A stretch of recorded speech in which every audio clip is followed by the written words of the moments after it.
Respawn dropped some patch notes teasers, and Season 27 could be one of the best seasons in a long time, but it has already become a controversial patch even before dropping. In case you missed it, here are some of the new things that are coming in Season 27. I'll be making another video on November 3rd when the full patch notes drop, so if you want to stay up to date, hit the like and subscribe. I'm also going to yap a little bit about the controversial part at the end, so if you want to skip directly to that, I'll put the timestamp in the description. Okay, let's get started. Olympus is getting some major changes, and first impression, it is absolutely beautiful. Orbital Cannon, Energy Depot, and some no-name camps are getting some major work done, in addition to hundreds of other map changes. Respawn brags that they've made changes to nearly every corner of Olympus. Hopefully, these changes make the open space on this map a lot more survivable and playable, and also impacts the rotations and makes them a lot more predictable. If anything, they look really fun to play and very fun to look at. Horizon, Valkyrie, and Rampart are getting some changes as well to their kits. Horizon will get a faster lift and the ability to slam down or float depending on your choice. Horizon meta could be fun, a little bit nostalgic.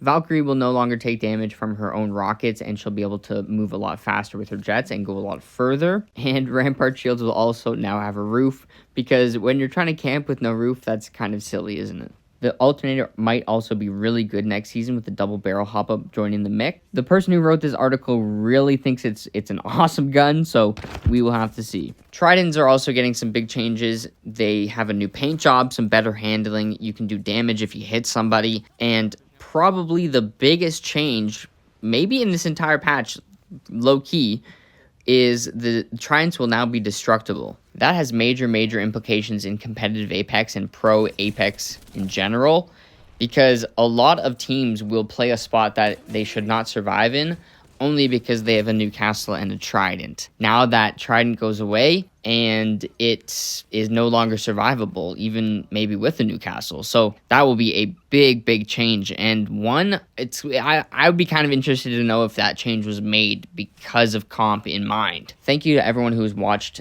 all the way to this point. Here is the part that's causing a little bit of a stir. In Season 27, there will be a new mantle boost mechanic that will be available to all legends. There will be a timing element to this mechanic, meaning you can get it wrong, and there will be an on-screen indicator for the timing if you want it. So theoretically, unless it's insanely easy, this could be something you can practice and get better at, like a super glide.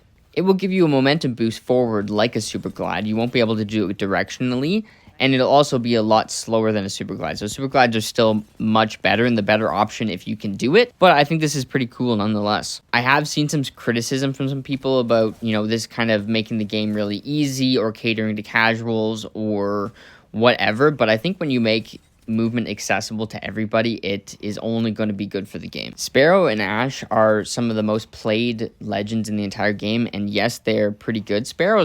I don't think he's that good, honestly, but he is fun to play, and a lot of that is because of the momentum boost, and a lot of people play him because of the momentum boost both those characters have. So, I feel like Apex is realizing that's what people want. They want a fun way to move across the map, a little bit of momentum boost as you're looting around, get a dopamine hit. I think that's exactly what they're trying to implement in the game, and I think that's going to be fine. I really hope that using them in a fight is going to take some practice, and if you don't use it correctly, you're still going to get nuked. That's my hope. And if they implement it correctly, I think that could be a really fun element added to this game. And I'm not saying that because I'm a controller player who's only super good 5 times, I promise. Mouse and key players got a big win when they nerfed aim assist, and a lot of people were okay with that because it felt okay. And, controller players are still, I think, incredibly dangerous up close. But, a lot of people asked for, okay, you nerf aim assist, let's make movement more accessible, and I think that does exactly that, and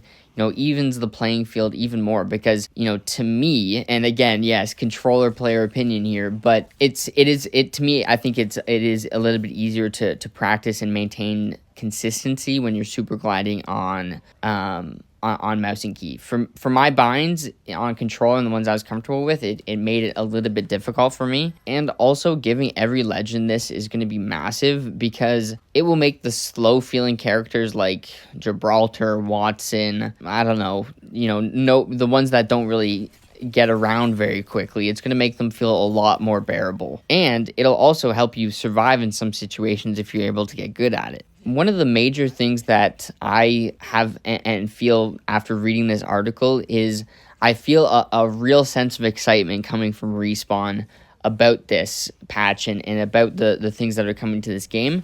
Not many times I can remember a patch of this size, and then also having a detailed patch notes of this, in my memory is pretty rare. I don't think at this point you can really make the case that Respawn doesn't care about this game. This is a major swing at making this game appeal to more people and get a little bit less niche. We've been stuck kind of with this core player base for a while, and it's, this could be something that really, really helps people get back into the game, and then also, something that somebody who just starts the game can learn and pick up in a couple afternoons of playing this game and have some fun.